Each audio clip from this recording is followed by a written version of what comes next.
Good afternoon, friends. My name is Delgado. I'm a board-certified criminal trial lawyer, and I practice law in Daytona Beach, Florida, and Volusia County. It's with a real heavy heart that we filmed this video today. Last night at about 10 o'clock at night, I got a phone call in my capacity as a Daytona Beach City Commissioner that one of our police officers, a 26-year-old officer, had been shot in the line of duty by a suspect. I went out to the hospital and I met with the command staff as well as doctors and pretty much representatives of every law enforcement agency in the area.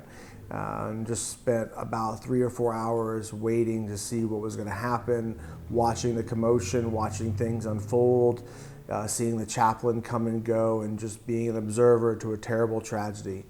Regardless of where you stand politically, personally, professionally, whatever side of the law you're on, anytime someone is seriously injured, it's always a tragedy that affects many, many lives of many, many people, from the officer's immediate family to the people that know him, to those of us who may be involved personally or professionally.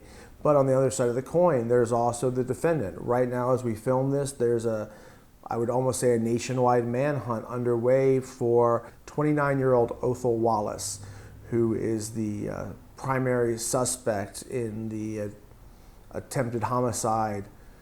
We will keep our fingers crossed, but at this point, I'm fearful that it will actually be a fatality and that the defendant will ultimately face homicide charges. So we don't know where the suspect is at this point. I believe that current law enforcement intel has him in at least out of the state. No doubt he had probably a 20-minute to an hour head start on law enforcement. At the time, the officer was doing a routine patrol when apparently he encountered the defendant, who was acting suspiciously. The body camera the officer wore captured their interaction. He asked the defendant to exit the vehicle. They exchanged words, and ultimately the officer is, I believe, thrown to the ground and shot twice, once in the chest area and once in the head. Preliminary reports indicate the vest minimized the damage to the chest, but of course the headshot was the shot that left him in grave condition, critical condition last night when I left the hospital at 1 o'clock in the morning. So, obviously the suspect then immediately knew what had happened and probably fled immediately. Once word trickled out, there was a vast interagency response. The bridges were shut down. Traffic in and out of the area was carefully restricted, monitored. I had a hard time getting from my house to the hospital because of heavy law enforcement detouring, but somehow this man may have slipped through the net and gotten, out of the state. So, there's a couple of things that as a criminal defense attorney that come to mind. Obviously, the video evidence is something that we wouldn't have had, 10 years ago we might have had it, but certainly 20 years ago we wouldn't have had it. So that's going to be a complete game changer in how this case unfolds and how it's prosecuted, not only from an evidentiary perspective when you go to court, but from the perspective of being able to identify the shooter within minutes, within an hour. The officers were able to take their downed companion's body camera, plug it in, review the footage, isolate a still image of the suspect, and get that out through social media as well as through other law enforcement channels. So, when the world woke up this morning, they had picture, name, vehicle description, and probably a tentative track on the suspect. That's not something that would have happened, like I said, a decade or 2 decades ago. So amazing progress right there. I'm sure law enforcement is tracking his cell phone. I don't want to speak too much to the techniques behind that because I don't want to compromise or undermine any investigative techniques that are being deployed right now. Suffice it to say, the law does permit, under certain exceptional circumstances, the state attorney to do a track and trace on a cell phone. So they may be doing that, and they may have a good idea on the suspect's location. They may be waiting until he gets into the correct area to kind of spring a trap on him. They probably don't want him near other parts of the community where he could take a hostage or hurt someone else. They've got to be concerned that he may not want to be captured alive, may attempt to commit what they call suicide by cop, or may take hostages, or otherwise just engage in gunfire with the officers, which is tremendous danger, not only to the officers, but to the community. But what I'm reminded of, as I said earlier, is an incident like this affects not only the direct participants, but several degrees of separation rippling out. obviously is going to have tremendous negative impact in our community. Police force was already strained by a series of difficult events this year, the truck rally, and now this. So law enforcement is going to be on edge. That can lead to more aggressive policing, shorter tempers, less patience, and that's something that civilians are going to have to be weary of. So that's going to affect the community. But I'm also thinking about the defendant and his family. Obviously, he's an accused suspect. He hasn't been proven guilty in a court of law. The name that I used earlier may in fact turn out to be completely incorrect. We don't know. Everyone is innocent until proven guilty in a court of law. I firmly believe that.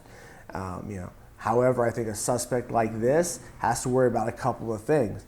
First of all, he's got to know that he's the subject of this nationwide manhunt. He's presumed armed and dangerous. I already got a blue alert on my iPhone earlier today, sending out his picture, the picture of his car.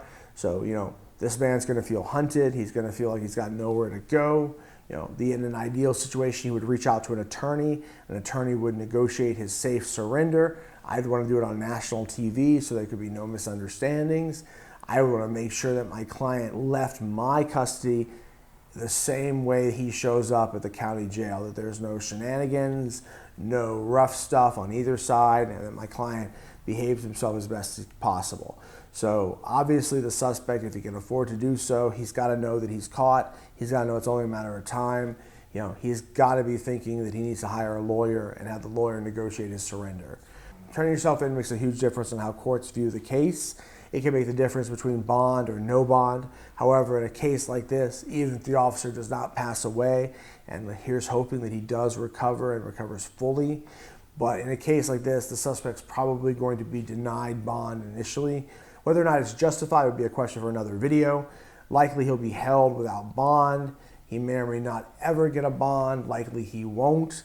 But if you are hoping to have a bond and your charge is not as severe as attempted murder or murder of a law enforcement officer, then the second you find out there's a warrant or that there's charges pending, contact a lawyer, surrender to the law enforcement officers in the presence of your lawyer.